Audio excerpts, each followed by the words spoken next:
जो कि शरीर के अंदर सातवां द्वार है, सातवां लोक है, सातवां शरीर है।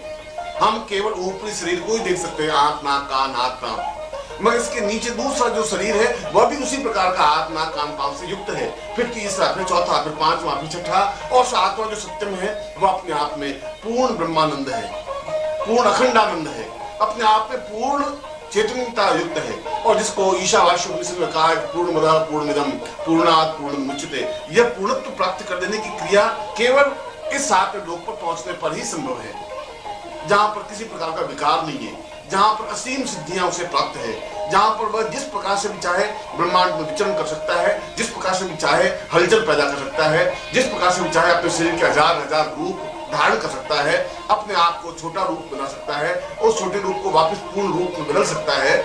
और प्रत्येक घटना को वह चाहे इस विश्व में घटित हो रही हो और विश्व से अलावा जितने लोक हैं उन लोकों में घटित हो रही हो, वहां जा सके, उन्हें देख सके, अनुभव कर सके और उसमें हस्तक्षेप कर सके, उसको अनुभव कर सके। ऐसा योगी, ऐसा व्यक्ति अपने आप में पूर्ण आनंदमय योगी कहा जाता है।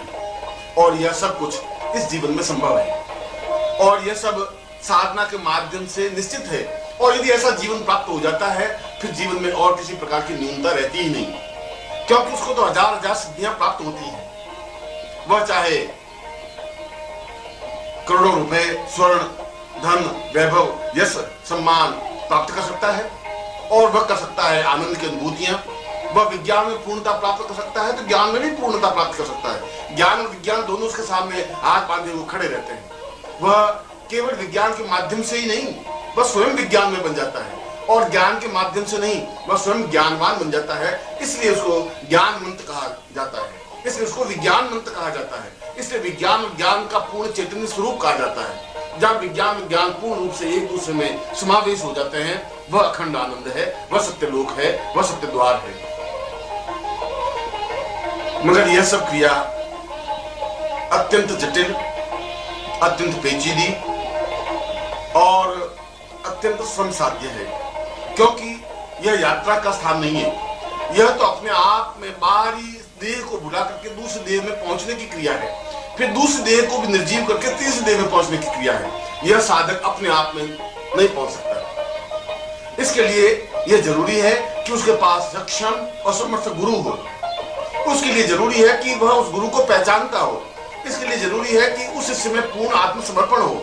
और इसके लिए इससे भी ज्यादा जरूरी है कि वह अपने आप को पूर्ण रूप से मिटा दे, अपने हस्ती को गुरु में लीन कर दे, उसका अस्तित्व तो नहीं रहे, अपने आप में चिंतन विचार कुछ नहीं रहे, वह अपने आप में गुरुमय बन जाए। और जब गुरुमय बन जाए तो गुरु स्वयं उसके साथ एक देह से दूसरे देह, दूसरे देह से तीसरे देह और इस प्रकार से सातवें देह तक उसको पहुंचा देता है और वापिस देह में ले आता है।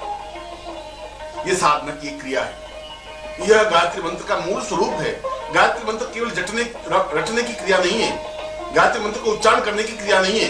गायत्री को इसलिए मंत्रों में श्रेष्ठ मंत्र नहीं कहा गया कि उस मंत्र में कोई खासियत है, उस मंत्र में ऐसी कोई विशेषता नहीं है। उस मंत्र का 5 करोड़ मंत्र जाप करने से भी कुछ लाभ नहीं हो सकता, जपने से कुछ नहीं हो सकता, रटने से कुछ नहीं हो सकता, उच्चारण करने से कुछ नहीं हो सकता।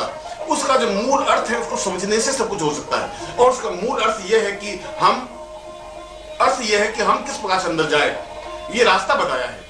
उसमें तत्सवितुर्वरेण्यं भर्गो देवस्य धीमहि धियो यो न प्रचोदयात् का मूल अर्थ और मूल चिंतन यह है कि यदि उसके बीच में बताया गया है कि शरीर के 7 द्वार हैं और पहला द्वार, पहला देह अगर हमारा मानव शरीर है और 7वां देह पूर्ण आनंद की अनुभूति है, पूर्ण अखंडानंद है, पूर्णानंद है, अपने आप में पूर्णमदः पूर्णमिदं है, तो इस देह से 7वें देह तक कैसे पहुंचे, ये कैसे पहुंचने की क्रिया तत्सवितुर्वरेण्यं भर्गो देवस्य धीमहि धियो यो न प्रचोदयात् में समझाई गई है।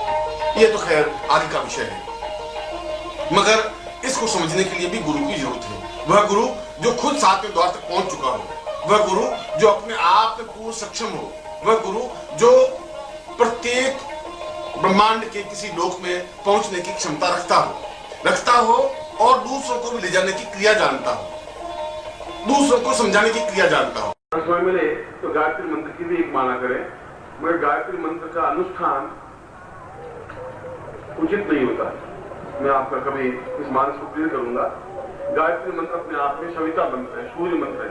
गायत्री जैसा नाम वेदों में कुछ है ही नहीं।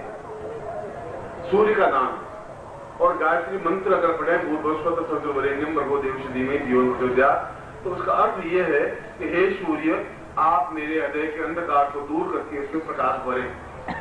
ये हिंदी अर्थ है। और यह विरक्ति मंत्र है, गायत्री मंत्र। जो भौतिक जीव हैं, जो गृहस्थ, मैं भी गृहस्थ हूं, जो गृहस्थ हैं उनको एक माला गायत्री मंत्र अपने आप में पर्याप्त होती है। बहुत मालाएं गायत्री मंत्र करने से विरक्ति आती है, पत्नी से भी, पुत्र से भी, धन से भी। उल्टा धन होता है, वह भी विरक्ति हो जाती है, क्योंकि वह विरक्ति भाव मंत्र है। मैं गायत्री का कोई ऐसा, वह अपने आप में आध्यात्मिक मंत्र है, चेतना मंत्र है, अगर प्रकाशमान करने का मंत्र है।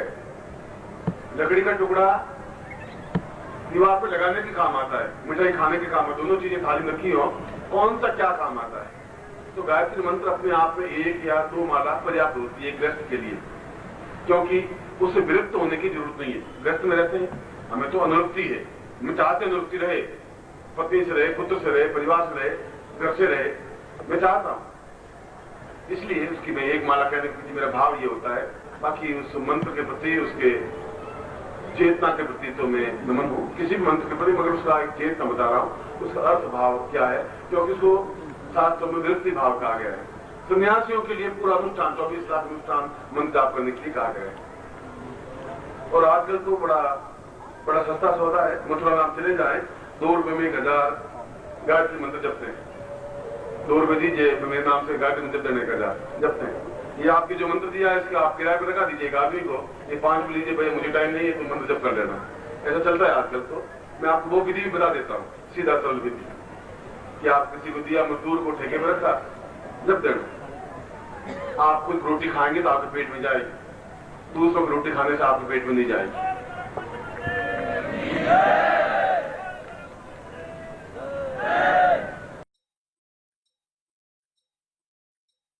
ओम परम तत्वाय नारायणाय गुरुभ्यो नमः।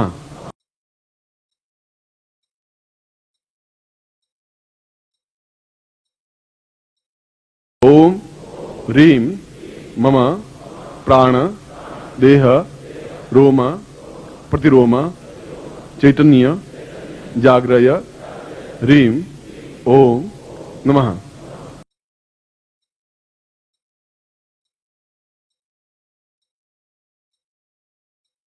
ओम भूर्भुवः स्वः तत्सवितुर्वरेण्यं भर्गो देवस्य धीमहि धियो यो नः प्रचोदयात्।